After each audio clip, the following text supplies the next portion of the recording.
அன்பார்ந்த ஜோதிட ஆர்வலர்களுக்கு என் அன்பு வணக்கங்கள். இன்று உங்களுடன் ஒரு ஜாதகத்தில் 3ஆம் பாவகாதிபதி லக்னத்தில் இருந்தால் அந்த ஜாதகருக்கு என்ன பலன், அந்த ஜாதகருடைய இயல்பு என்ன? லக்னம் 1ஆம் இடம் 2 3ஆம் அதிபதி 1ல் இருந்தா, அப்ப இந்த 3ஆம் அதிபதி லக்னத்தில் இருந்தா அந்த 3ஆம் அதிபதியினுடைய தன்மைகளும் 3ஆம் பாவகத்தினுடைய தன்மைகளும் அந்த ஜாதகர் இடத்துல இருக்கும். ஆனா இதுல இன்னொரு விஷயம் என்னன்னா, லக்னாதிபதியினுடைய நிலைகளும் அந்த ஜாதகத்தில். ஏன்னா முதல்ல லக்னாதிபதி தான் அந்த ஜாதகர் எப்படிப்பட்டவர், அவருடைய நிலை என்ன, அந்த ஜாதகருடைய நிலை என்னங்கிற தீர்மானிக்கிறது லக்னாதிபதி. அடுத்தது லக்னம். அப்போ 3வது லக்னத்தில் இருக்கிற ரைட்டு, 3ஆம் அதிபதியினுடைய தன்மைகள் 3ஆம் பாவகத்தினுடைய தன்மைகள் ஜாதகர்கிட்ட இருக்கு. ஆனா லக்னாதிபதியுடைய நிலைகள் தான் அந்த ஜாதகர்கிட்ட மேலும் அதிகமா மேலோங்கி இருக்கு. அப்போ 3ஆம் அதிபதி லக்னத்தில் இருந்துட்டார், ரைட்டு. அப்ப லக்னாதிபதி எங்க இருக்கிறார்? லக்னத்தில் இருக்கிறாரா அல்லது மிச்ச 11 வீட்டுல வேற எங்கேயாவது இருக்கிறாரா? அப்ப எந்த வீட்டில் இருக்கிறாரோ, லக்னாதிபதி யாரோ அவருடைய தன்மைகளும் அந்த ஜாதகரிடத்தில் இருக்கும். லக்னாதிபதி எந்த வீட்டில் இருக்கிறாரோ அந்த வீட்டினுடைய நிலைகளும் அந்த ஜாதகரிடம். அப்போ ஒரு ஜாதகர் கலப்பு பலன் ஜாதகர்.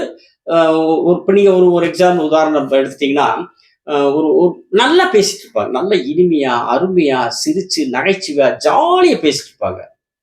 திடீர்னு பார்த்தா பயங்கர கோபமா பேசுவாங்க. கருண கடூரமா பார்க்கறக்கே பயமா இருக்கும். அவ்வளவு அப்படியே சர்ப சீரும்பார், அப்படி சீர மாதிரி பேசுவாங்க.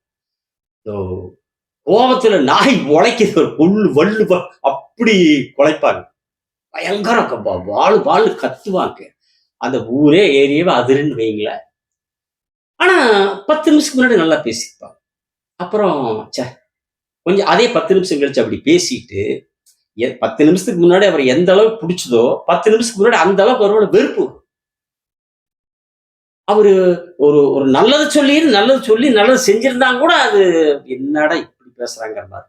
என்ன காரணம் என்றால் லக்னமும் லக்னாதிபதியும் அவருடைய இயல்பை தீர்மானிப்பார்கள். நல்லா இனிமையா ஜம்முன்னு பேசிட்டு இருக்கிறாருன்னா அதை 2ஆம் இடம் தீர்மானிக்கும். 5ஆம் இடம் சந்திர பகவான், இது எல்லாமே. இப்ப லக்னத்தை யார் பார்க்கறாங்க, லக்னத்துல யார் இருக்கிறாங்க, லக்னாதிபதி எங்க இருக்கிறார், 2ஆம் இடத்துல சுபகரகமா அசுபகரகமா, 2ஆம் இடத்துல சுபகரம் பார்க்குதா அசுபகரம் பார்க்குதா, இவைகளை எல்லாம் வைத்துத்தான் அந்த ஜாதகருடைய தன்மையில் தீர்மானிக்கும். ஏதோ ஒன்ன வச்சுட்டு ஜாதகர் இப்படித்தான் முடிவு பண்ணிடவே முடியாது, பண்ணக்கூடாது. அது லக்னத்துல ஒரு கிரகம் இருக்குதுன்னா அதுதான் அந்த ஜாதக இயல்புன்னு தீர்வல்ல. லக்னாதிபதி வச்சு அந்த நீங்க ஒரு சிலர் பார்த்தீங்கன்னா பயங்கர கோபமா பேசுவாங்க. அவங்க சிரிச்சே பேச மாட்டாங்க. அவங்க மூஞ்சி பார்த்தாலே எப்ப பார்த்தாலும் கட்டுன்னு பார்க்கறக்கே ஒரு கொடூரமா வச்சிருப்பாங்க. ஆனா கோபமா பேசுவாங்க, நல்லது செய்யக்கூடியவங்களா இருப்பாங்க, குணம் நல்லதா இருக்கும். எதையும் மனசுல வச்சுக்காம கொட்டிடுவாங்க. அதுவும் அந்த ஜாதகம் தீர்மானிக்கும். அது தனிப்பட்ட ஒவ்வொரு ஜாதகத்துல இந்த அமைப்பு லக்னாதிபதி 2ஆம் இடம் 2ஆம் அதிபதி 5ஆம் இடம் 5ஆம் அதிபதி சந்திரன் இருக்கிற வீடு, அவர் வாங்கியிருக்கிற ஆதிபத்தியம், இது அத்தனையும் சேர்த்துதான் ஒரு ஜாதகருடைய ஒரு தன்மைகளுக்கு இப்படித்தான் தீர்மானிக்கும். இன்னொன்னு சொல்ல போனீங்கன்னா ரொம்ப அமைதியா இருப்பாங்க. பார்த்தா அப்படியே ரோஜா பூ மாதிரி இருப்பாங்க. அது ஆணோ பெண்ணோ யாரா இருந்தாலும், நான் சொல்ற பலன் எல்லாத்துக்கும் தான், பொதுவாக ஆணா இருந்தாலும் பெண்ணா இருந்தாலும். அதுல நான் சொல்ற பலன்ல ஜோதிடம் சொல்லக்கூடிய பலன். ஜோதிடம் என்ன சொல்லுவோ அதை நான் சொல்றேன். எனக்கு தெரிஞ்சதை உங்ககிட்ட சொல்றேன். அவ்வளவுதான். எனக்கு தெரியாத நிறைய இருக்கும். எனக்கு தெரிஞ்சது கொஞ்சம், அதை மட்டும் தான் உங்களுக்கு சொல்றேன். அப்போ ஒரு பார்த்தா ரொம்ப மென்மையா அழகா ரொம்ப சாஃப்டா நடந்துக்குவாங்க. பேசுறதே மென்மையா இருக்கும். அப்படியே அமைதியா அதிராம பேசுவாங்க. எவ்வளவு நல்லவங்கடா, ஆனா பெண்ணோ எவ்வளவு நல்ல பையன், எவ்வளவு நல்ல பொண்ணு, எவ்வளவு நல்ல ஆளு, எவ்வளவு நல்ல பொம்பளைன்னு இருப்போம். ஆனா மனசுக்குள்ள வச்சு கருவு இருக்கிறவங்களா இருப்பாங்க. நல்லவங்க பார்த்தா சண்டாளமா போயிட்டாங்க, அப்புறம் தெரியும். அவ்வளவு சீக்கிரத்துல இது தெரியாது. அமைதியா இருந்துட்டே யாரெல்லாம் மனசுல அந்த குரூரம் பாங்க, அந்த சாடிஸ்ட், மற்றவர்களை துன்புறுத்தி மகிழ்ச்சி அடையக்கூடியதுங்கிற ஒரு சாடிஸ்ட் தன்மைப்பாங்க. அந்த மாதிரி எண்ணம் இருக்கு, ஆனா அது வெளியில தெரியாது. அப்படிப்பட்டவர்களும் அது எப்படிங்கிறது அந்த ஜாதக தீர்மானி. மெயின் லக்னாதிபதி முதல் லக்னாதிபதி 2வது லக்னம். லக்னாதிபதி வைத்துத்தான் அந்த ஜாதகர் யார் என்பதை சொல்ல முடியும். லக்னத்தோடு யார் சம்பந்தப்பட்டிருக்கிறார் என்பதை வைத்து அவருடைய அடுத்த நிலையை கண்டுபிடிக்கலாம். அதுக்கடுத்து 2 அவாக்குஸ்தானம், 5 மனம் சார்ந்த இடம், சந்திரன் மனோகாரகன். இவங்களை வச்சுக்கிட்டு நம்ம அவர் யாருன்னு தீர்மானிச்சிடலாம். நீங்க இன்னும் கூட உங்களுக்கு ஒரு ஒரு ஒரு உதாரணம் சொல்றேன். இப்ப லக்னாதிபதி 8ல் இருக்கிறார், 8ஆம் இடத்துல இருக்கிறார். லக்னாதிபதி எண்ணிவதி 8ஆம் இடத்துல இருக்கிறார். 8ஆம் இடத்துல லக்னாதிபதி மறைகிறார். எப்படி இருக்கும்? அவர் ஏமாற்றக்கூடியவரா இருப்பார், ஏமாறுகிறவரா இருப்பார். ஒரு உறுதியான நிலைப்பாடே இருக்காது, ஒரு உறுதியான முடிவே எடுக்க முடியாது, நிலையான ஒரு முடிவில் இருக்க மாட்டார். ஒரு மாத்தி மாத்தி முடிவுகள், ஒரு அப்புறம் ஒரு கொஞ்சம் கெட்ட பேர் வர்ற மாதிரி. அப்புறம் இன்னொன்னு, அந்த ஜாதகத்தினுடைய யோக பலன்கள் பெரும்பாலும் சரியா வரல, அவருக்கு கிடைக்காது. லக்னாதிபதி கெட்டுட்டாலே அந்த ஜாதகத்துல நல்ல பலன்களே யோக தசையே வந்தாலும் அவருக்கு மனப்பூர்வமா மன நிறைகிற அளவுக்கு கிடைக்காது. நீங்க அதே 8ல லக்னாதிபதி இருக்கிறாரா, ஒரு கட்ட தாண்டுங்க 9ல அதே லக்னாதிபதி 8ல் இருக்கிறார்.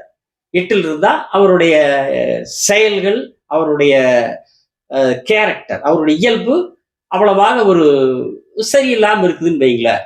அதே 9ல் இருக்கிறார். அதே ஒரு கட்டம் தாண்டுறார், 30 டிகிரி ஒரு கட்டம், அடுத்து 31 டிகிரி உள்ள போயிட்டார். அடுத்த கட்டம் 8லிருந்து 9ஆம் இடத்துக்குள்ள நுழைஞ்சு போயாச்சு. அப்படியே அந்த ஜாதகருடைய இயல்பு மாறி இருக்கு. நல்ல குணமுள்ளவரா, ஒழுக்கமானவரா, நேர்மையானவரா.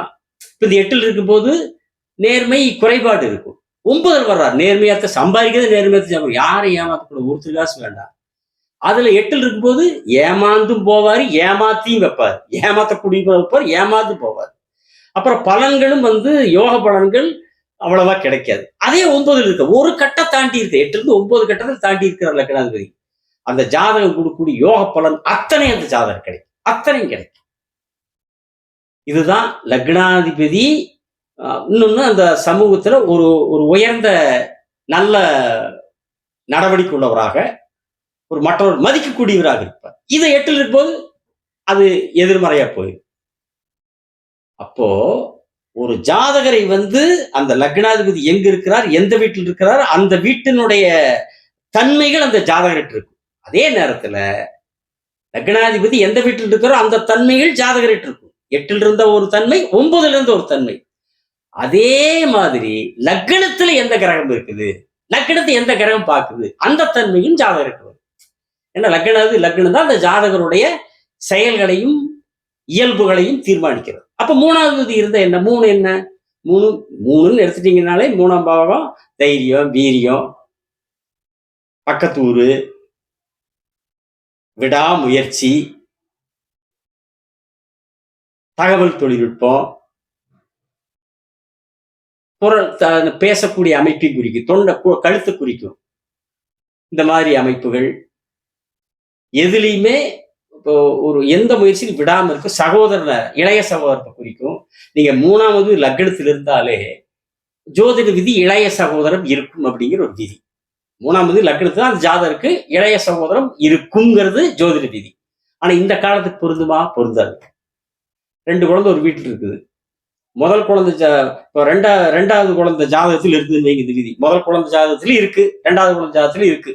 முதல் குழந்தையிலையும் 3ஆம் அதிபதி லக்னத்தில் இருந்தா இளைய சகோதரம், 2வது ஜாதகத்திலே அப்படி இருக்குன்னு வைங்க. இன்னைக்கு 2 குழந்தையோடு நிறுத்திக்கிறாங்க. அப்ப 2வது குழந்தைக்கு அந்த விதி பொருந்துமா? பொருந்தவே பொருந்தாது.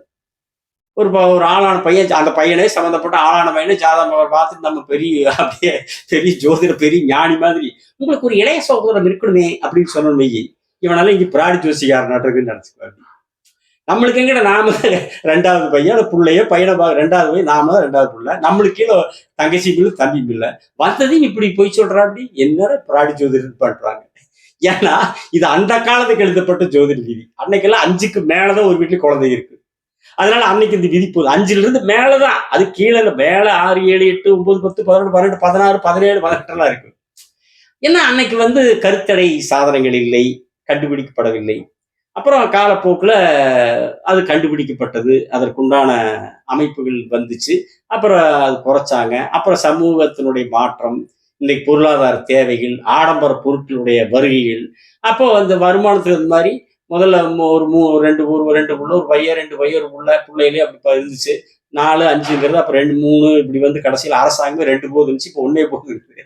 இன்னைக்கு அவங்க என்ன சொல்றது, நாமளே போதுண்டாங்கிற அளவுக்கு வந்துட்டு. அப்போ 3ஆம் அதிபதி லக்னத்தில் இருந்த இளைய சகோதரர் உண்டுங்கிற விதி இன்னைக்கு ஒரு குழந்தை இருக்கிறவங்களுக்கு அந்த விதி பொருந்தாது. 2 குழந்தை இருந்துச்சுன்னா 2வது குழந்தைக்கு அந்த விதி இருந்தால் பொருந்தாது. சரிங்களா? அதே நேரத்தில் அப்படி இருந்தால் இளைய சகோதரம் பொண்ணுக்கோ பையனுக்கோ தம்பியோ தங்கச்சி இருந்தா அவர்கள் மூத்த சகோதரத்தின் மீது மிகுந்த பாசத்தோடு இருப்பார்கள். அன்போடு பிரியத்தோடு பழகுவார்கள். அக்காவோட்டையும் அண்ணங்கிட்டையும் நல்லா அன்பா பழகுவாங்க. அப்புறம் அடிக்கடி பக்கத்து ஊருக்கு போயிட்டு வருவாங்க. அது ரொம்ப விருப்பம் இருக்கும். பசங்களா இருந்தா அந்த அங்க போறேன், ஜாலியா ஒரு இடத்துக்கு போறேன், பூங்காவுக்கு போறேன், ஃப்ரெண்டை பார்க்க போறேன், இப்படி இருக்கும். படிக்கிற பசங்க இந்த பிள்ளைகளா இருந்தா பக்கத்துல அந்த வீதி ஃப்ரெண்டை பார்த்துட்டு வர்றேன், அப்படி போறவங்களா இருப்பாங்க. இப்போ குடும்ப பெண்களா இருந்தா கோயிலுக்கு போயிட்டு இந்த பக்கத்துலயே கோயிலுக்கு போயிட்டு வர்றோம், அந்த கோயிலுக்கு போகலாம், அந்த கோயிலுக்கு போயிட்டு வந்தா நல்லா நல்லா இருக்கு, வேண்டுறது கிடைக்குன்னு யாராவது சொல்லியிருப்பாங்க, அங்க போவாங்க. ஒரு 20 கிலோமீட்டர் 30 கிலோமீட்டர் அப்படி போவாங்க. ஆண்கள் ஏதாவது சுற்றுலா இதுகளுக்கு போறது, ஏதாவது அவங்களும் கோயிலுக்கு போறவங்க இருப்பாங்க. இப்படி கொஞ்சம் தொலைதூர ஒரு குறுகிய தூரங்களுக்கு அருகாமை இடங்களுக்கு போயிட்டு வர்றதுல ஒரு ஈடுபாடு இருக்கு, ஒரு விருப்பம் இருக்கு. அதே மாதிரி எதுலையுமே விடாமுயற்சி. எந்த பருவத்துக்கேற்ற கல்வி பருவமா, திருமண பருவமா, குடும்பத்தினாயிட்ட தந்தை தாய் ஆகி விட்ட பருவமா, தாத்தா பட்டி ஆகிப்பான பருவமா இருந்தாலும் சரி, ஒரு முயற்சியில அந்த வாழ்க்கையினுடைய பருவத்திற்கேற்ப முயற்சி அவங்ககிட்ட இருந்துகிட்டே இருக்கு. 3வது லக்னத்தில் இருந்தாலே முயற்சி முயற்சி முயற்சியில கைவிடவே மாட்டாங்க. அதை வெற்றி தொடர் அடையிற வரைக்கும் போராடுவாங்க. ஒரு தைரியம் இருக்கும். 3வது லக்னத்தில் இருந்தாலே தைரியஸ்தானம். 3வது தைரியம் இருக்கும். எதுக்கும் தைரியம்னா கிரகத்தை பொறுத்து சில தைரியங்கிறது எதையும் எந்த ஒரு சோதனைகளையும் அதை தாண்ட முடியுண்டா, அதை கடக்க முடியுங்கிற தைரியம் இருக்கும். ஒரு வாழ்க்கையில ஒரு முயற்சி இருக்கிற அதுல வெற்றி அடைங்கிற தைரியம், இந்த மாதிரி தைரியம் இருக்கும். அப்புறம் கிரகத்தை பொறுத்து கொஞ்சம் அடாவடித்தனம் இருக்கும். சரிங்களா? அது ஒரு அமைப்பு இருக்கும். இந்த மாதிரி 3ஆம் அதிபதி. அப்புறம் இன்னொரு முக்கியமான என்னன்னா, அது வந்து ஆண்மை சக்தி, பெண்மை சக்தி. 3ஆம் இடம் அது குறிப்பா ஆண்களுக்கு வீரியஸ்தானம். அதாவது சுருக்கமா சொன்னா அது போகஸ்தானம். அதனால 3ஆம் அதிபதி லக்னத்துல 1ஆம் இடத்துல இருக்கிற போது போகத்தில் தாகம் இருக்கும். இப்படி இருக்கும். அந்த அமைப்பு இருக்கும். ஏன்னா அந்த 3ஆம் அதிபதி அங்க வரும். 3 என்ன கொடுப்பாரோ அதை லக்னத்தை ஜாதகம் குறிக்கும். அப்புறம் அந்த அமைப்பு இருக்கும். போகத்துல கொஞ்சம் தாகம் இருக்கும். அப்புறம் நினைவாற்றல், நல்ல நினைவாற்றல். 3ஆம் இடம் நினைவாற்றல், நல்ல நினைவாற்றல் இருக்கும். சிறப்பா இருக்கும். 3ஆம் அதிபதிங்கிறது ஒரு கீர்த்தி, புகழை குறிக்கக்கூடியவர். அதனால ஒரு நல்ல புகழடையக்கூடிய அமைப்பு, இந்த அமைப்பெல்லாம் இருக்கும். அப்புறம் 3ஆம் அதிபதியா 7 கிரகங்கள் வருவாங்க. சூரியன், சந்திரன், செவ்வாய், புதன், குரு, சனி, சுக்கிரன் இவங்க வர்றாங்களா? இப்போ 3ஆம் அதிபதியா ஏதோ ஒவ்வொரு ஜாதகத்துக்கும் 3ஆம் அதிபதி 7 கிரகங்கள் வந்துருவாங்க. அந்த 3ஆம் அதிபதி சூரியன் இருக்குதான்னு வைங்க, லக்னத்துல கொஞ்சம் அதிகாரம் உள்ளவரா இருப்பாரு. அவருடைய தோரணை, செயல்பாடு, பேச்சு எல்லாமே அதிகாரத்தோட தான் இருக்கு. அது 3ஆம் வந்து தைரியஸ்தானம், முயற்சி ஸ்தானம். நல்ல முயற்சியுடையவரா இருப்பார். எதிலேயே அதிகபட்ச முயற்சி இருக்கு, ஆனா கொஞ்சம் அதிகார தோரணை இருக்கும். அப்புறம் மற்ற ஜாதக அமைப்புப்படி, தசாபுத்திப்படி ஒரு அதிகார அமைப்புக்கு வரக்கூடிய அமைப்பு. சரி, சூரியன் இருந்தா அதிகாரம், சந்திரன் இருந்தா வளர்மறை சந்திரனாக இருந்தால் இனிமையானவராக, கலை ஆர்வமுள்ளவராக இருப்பார். தோற்றமும் நல்லா இருக்கும். சரி, செவ்வாய் இருந்தா, சூரியன் இருந்தா கூட பரவாயில்ல, அதிகாரம் இது அட்டக்கர அதிகாரமா இருக்கும். ஆழம் அதிகாரம் சொல்றாங்க. கட்டும் கோபக்காரராக இருப்பார்.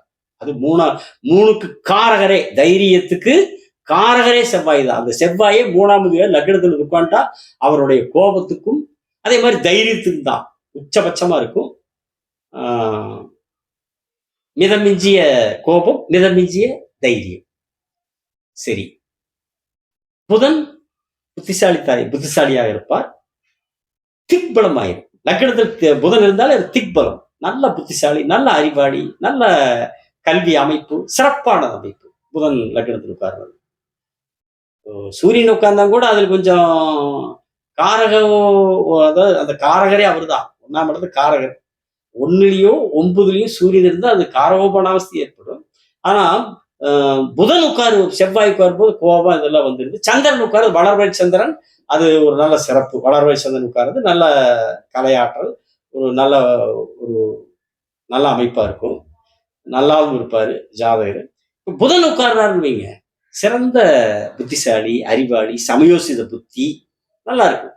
அந்த செகண்டுக்கு தகுந்த மாதிரி முடிவெடுக்கக்கூடிய நல்ல புத்திசாலித்தனத்தோட செயல்படக்கூடிய அமைப்பு லக்னத்தில் புதன் உட்காருவதற்கும். எந்த லக்னமா இருந்தாலும் சரி, புதன் திக்பலம் ஆயிடுவார், நல்ல பலன் கிடைக்கும் அவருக்கு. அவர் தசை வரும்போதெல்லாம் அவர் என்ன ஆதிபத்தி வாங்கியிருக்கிறான்னு பார்த்துக்கணும். அதை வச்சு உங்களுக்கு அதுவும் பார்த்துக்கணும். அதுவும் ஒரு தனிப்பட்ட ஜாதகத்தை பொறுத்தளவு அது தசை வருதா வரலையா அது அப்படி. ஆனா லக்னத்துல புதன் இருந்தா அவர் நல்ல புத்திசாலித்தனமாக இருப்பார். குரு இருக்கிறார், கண்ணியமானவர், பெருந்தன்மையானவர், பேரறிவுள்ளவராக இருப்பார். புதன் இருக்கும்போது நல்ல அறிவுள்ளவர், குரு இருந்துட்டா பேரறிவுள்ளவராக இருப்பார். லக்னத்தில் இருந்துட்டார். சரி. சுக்கரன் கலையாற்றல் உள்ளவராக, கலை அம்ச கலை ஆற்றலும் இருக்கும். அவருடைய அமைப்பே, தோட்ட அமைப்பே கலை அம்சத்தோட தான் இருப்பார். லக்னத்துக்கு சுக்கரன் வேண்டா எல்லாமே எல்லாம் தன்னை தன்னை அழகுபடுத்திக்கிறதுல ஒரு இந்த அட்ராக்டிவ் சொல்ல அந்த மாதிரி இருப்பாரு. சுக்கரன் இருக்கிறதுல கலை உணர்வுகளும் கலை ஈடுபாடும் இருக்கும். அவரே ஒரு கலை அம்சமாவே இருப்பார், கவர்ச்சியாக இருப்பார்னு வச்சுக்காங்க. சரிங்களா? சனி பகவான் இருக்கார், முடக்கடி பேசுவாரு, கடும் உழைப்பாளியா இருப்பார். உழைப்பாளியா இருப்பார். கொஞ்சம் புடிவாத குணம் இருக்கும்.